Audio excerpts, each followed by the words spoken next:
অবশেষে বাংলাদেশে আসছেন প্রখ্যাত ইসলামী চিন্তাবিদ ডাক্তার জাকির নায়েক, যিনি বর্তমানে নিজ মাতৃভূমি ভারত থেকে নির্বাসিত এবং একসময়ে বাংলাদেশের আওয়ামী সরকারের রোষানলেও পড়েছিলেন তিনি। এবং এই দুই ঘটনা একই সূত্রে গাঁথা। কিন্তু কী কারণে শেখ হাসিনা ও নরেন্দ্র মোদীর রোষানলে পড়েছিলেন এই বিশ্ববরেণ্য ইসলামিক আলোচক? বিস্তারিত তুলে ধরেছেন আরিফ হাসান। মুসলিমদের বিভক্ত হওয়া উচিত না, আমাদের শুধু মুসলিমই বলা উচিত, আর কোরআন আর সহিহ হাদিস আমরা মেনে চলবো। যারা বিভিন্ন মতের সৃষ্টি করে তারা ইসলামের বিরুদ্ধে। শিক্ষা জীবনে চিকিৎসা শাস্ত্রে পড়াশোনা করলেও পরবর্তীতে নিজেকে সম্পূর্ণরূপে উৎসর্গ করেন ইসলাম প্রচার ও গবেষণায়, যার গ্রহণযোগ্যতা সারা বিশ্বের মুসলমানের কাছে। তিনি ইসলামকে ব্যাখ্যা করেন যুক্তি, বিজ্ঞান ও মানবতার আলোকে, যা তরুণ প্রজন্মের কাছে বিশেষভাবে আকর্ষণীয়। তিনি বলেন, ইসলাম কোনো অন্ধবিশ্বাস নয়, এটি যুক্তি, বিজ্ঞান ও বাস্তবতার সঙ্গে সামঞ্জস্যপূর্ণ জীবন ব্যবস্থা। মানুষকে সত্যের উপদেশ দেয়া আর মানুষকে ধৈর্যের উপদেশ দেয়া, এই চারটা জিনিসের একটাও বাদ গেলে স্বাভাবিক পরিস্থিতিতে আপনি বেহেশতে যেতে পারবেন না। তার বক্তৃতার বিষয়বস্তু সাধারণত হয় কুরআন ও আধুনিক জ্ঞান, ইসলাম ও অন্যান্য ধর্মের তুলনা, আল্লাহর একত্ববাদ এবং মানবতার জন্য ইসলাম। তিনি একাধারে কুরআন, হাদিস এবং বাইবেল, বেদ, উপনিষদ সহ অন্যান্য ধর্মগ্রন্থ থেকে উদ্ধৃতি দেন, যা তার জ্ঞানের গভীরতা ও ভারসাম্যকে প্রকাশ করে।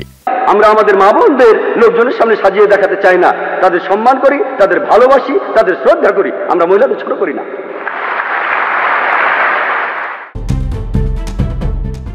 ভারতের মুম্বাইয়ে জন্ম নেওয়ায় ইসলামী চিন্তাবিদের জনপ্রিয়তা দিনকে দিন বাড়তে থাকে।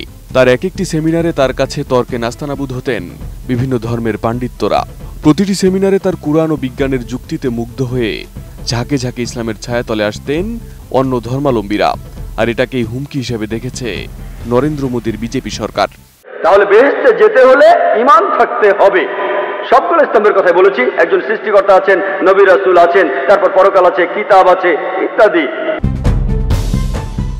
এদিকে ডাক্তার জাকির নায়েকের জনপ্রিয়তা বাংলাদেশেও আকাশচুম্বী। তবে শেখ হাসিনার নেতৃত্বাধীন আওয়ামী সরকারের রোষানলে পড়ে সেই জনপ্রিয়তাও।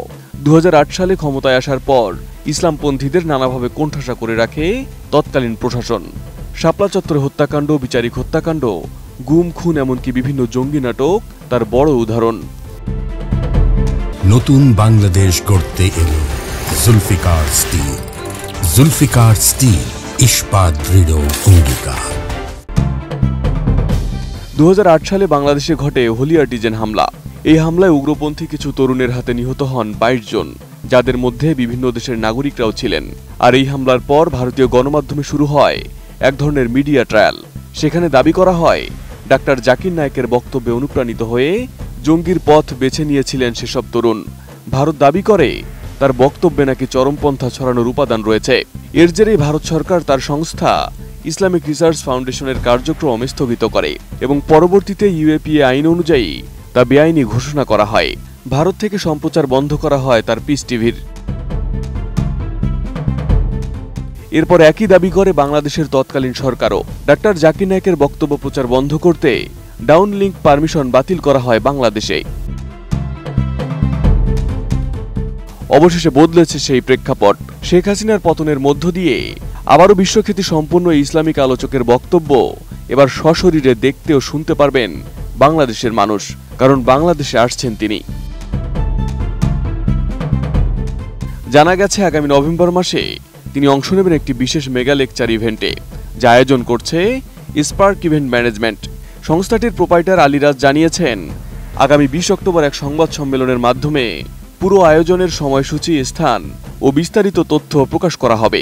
কল্কি অবতার আসার কথা বলা হয়েছে তার বাবার নাম হবে বিষ্ণু ইয়াস, মানে ঈশ্বরের ভৃত্য। আরবিতে আব্দুল্লাহ, যা নবী মুহাম্মদ সাল্লাল্লাহু আলাইহি ওয়াসাল্লামের বাবার নাম। তার মায়ের নাম হবে সুমতি, যার অর্থ শান্ত, নীরব, শান্তি। আরবিতে নাম আমিনা, যা নবীজি মুহাম্মদ সাল্লাল্লাহু আলাইহি ওয়াসাল্লামের মায়ের নাম। বলা হয়েছে তার জন্ম হবে মাধব মাসের 12 তারিখে, মানে 12ই রবিউল আউয়াল।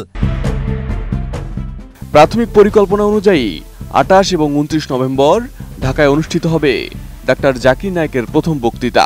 তবে আয়োজকরা জানিয়েছেন, শুধু রাজধানী নয়, ঢাকার বাইরেও কয়েকটি স্থানে তার বক্তৃতা আয়োজনের পরিকল্পনা রয়েছে। ডাক্তার জাকির নায়েকের বাংলাদেশে আগমন কোনো বাণিজ্যিক উদ্দেশ্যে নয়। এটি সম্পূর্ণ একটি চ্যারিটি প্রোগ্রাম হিসেবে পরিচালিত হবে, অর্থাৎ বক্তৃতার সমস্ত আয়োজন ও অংশগ্রহণ মূলত ইসলামী দাওয়াত, শিক্ষা ও সমাজে ইতিবাচক প্রভাব বিস্তারের লক্ষ্যেই করা হচ্ছে। Arif Hasan, ATN news.